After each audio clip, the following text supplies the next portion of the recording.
Today's story is The Keeping Quilt by Patricia Polacco.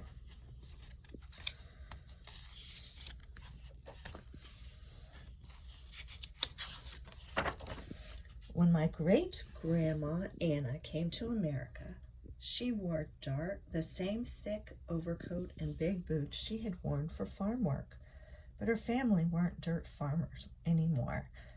In New York City, her father's work was hauling things on a wagon, and the rest of the family made artificial flowers all day. Everyone was in a hurry, and it was so crowded, not like back home Russia. But all the same, it was their home, and most of their neighbors were just like them. When Anna went to school, English sounded to her like pebbles dropping into shallow water. Shh, shh, shh. In 6 months, she was speaking English. Her parents almost never learned, so she spoke English for them. The only things she had left of back home Russia were her dress and babushka she liked to throw up into the air when she was dancing. And her dress was getting too small. After her mother had sewn her a new one, she took her old dress and babushka. Then from a basket of old clothes, she took Uncle Vladimir's shirt, Aunt Havala's nightdress, and an apron of Aunt Natasha's. "We will make a quilt to help us remember home," Anna's mother said. "It will be like having the family in back home Russia dance around us all at night." And so it was. Anna's mother invited all the neighborhood ladies. They cut out animals and flowers from the scraps of clothing. Anna kept the needles threaded and handed them to the ladies as they needed them. The border of the quilt was made of Anna's babushka. On Friday nights, Anna's mother would say the prayers that started the Sabbath. The family ate challah and chicken soup. The quilt was the tablecloth. Anna grew up and fell in love with great-grandpa Sasha. To show he wanted to be her husband, he gave Anna a gold coin, a dried flower, and a piece of rock salt, all tied into a linen handkerchief. The gold was for wealth, the flower for love, and the salt so their lives would have flavor. She accepted the hanky, and they were engaged.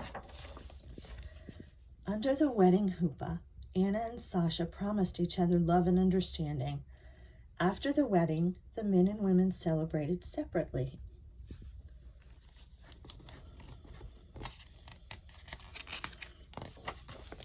Again, the quilt became a wedding chuppah, this time for Carl's wedding to Grandpa George. I skipped a page. Hold on. When my grandma Carl was born, Anna wrapped her daughter in the quilt to welcome her warmly into the world. Carl was given a gift of gold, flour, salt, and bread. Gold so she would never know poverty. A flower so she would always know love. Salt so her life would always have flavor. And bread so she would never know hunger. Carl learned to keep the Sabbath and to cook and clean and do washing. "Married you'll be someday," Anna told Carl, and again, the quilt became a wedding chuppah, this time for Carl's wedding to Grandpa George. Men and women celebrated together, but they still did not dance together. In Carl's wedding bouquet were a gold coin, bread, and salt. Carl and George moved to a farm in Michigan, and great-grandma Anna came to live with them. The quilt once again wrapped a new little girl, Mary Ellen. Mary Ellen called Anna Lady Grandma. She had grown very old and was sick a lot of the time. The quilt kept her legs warm. On Anna's 98th birthday, the cake was a kulak, a rich cake with raisins and candied fruit in it. When great-grandma Anna died, prayers were said to lift her soul to heaven. My mother, Mary Ellen, was now grown up. When Mary Ellen left home, she took the quilt with her. When she became a bride, the quilt became her chuppah. For the first time, friends who were not Jews came to the wedding. My mother wore a suit, but in her bouquet were gold, bread, and salt.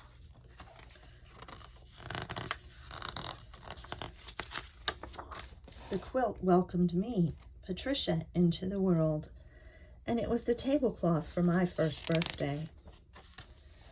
At night, I would trace my fingers around the edges of each animal on the quilt before I went to sleep. I told my mother stories about the animals on the quilt. She told me whose sleeve had made the horse, whose apron had made the chicken, whose dress had made the flowers, and whose babushka went around the edge of the quilt. The quilt was a pretend cape when I was in the bull ring, or sometimes a tent in the steaming Amazon jungle. At my wedding, men and women danced together. In my bouquet were gold, bread, and salt, and a sprinkle of wine, so I would always know laughter. Many years ago, I held Tracy Denise in the quilt for the first time. 3 years later, my mother held Stephen John in the quilt for the first time. We were all so proud of Tracy's new baby brother. Just like their mother, grandmother, and great-grandmother before them, they too used the quilt to celebrate birthdays and make superhero capes. As the years passed and Tracy and Stephen were growing up, their grandmother took pleasure at every family gathering to tell the story of the quilt. We all knew whose clothes made each flower and animal.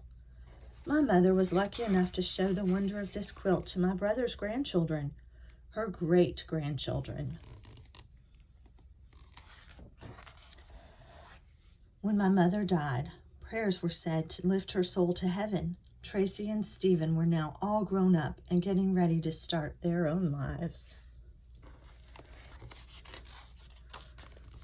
Now, as my children grow, this quilt has become a part of their hearts. I decided to share this story with children everywhere, so I wrote a book to take with me on school visits to students, and so they could learn all about my family and traditions. In time, my son promised his life to his bride under this quilt.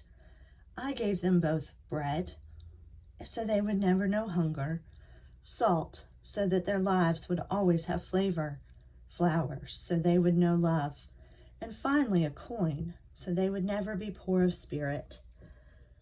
When my daughter stood under this quilt to promise her heart to her partner, she too received bread, salt, flowers, and a coin. As the years passed, the Keeping Quilt became fragile. Without my knowing, my son and daughter took digital photos of the quilt and sent them to my sister-in-law and her quilting guild. The photos helped them make an exact pattern of the original. They even researched online to find the right fabrics to recreate the quilt. One heart from the original quilt was removed and added to the replica. They talked about their own families and traditions as they sewed. My children presented the new quilt to me as a complete surprise on my birthday. Then I made a very hard decision. With a bittersweet heart, I let the original Keeping Quilt leave my care to be on loan to the Matza Museum at the University of Findlay in Findlay, Ohio.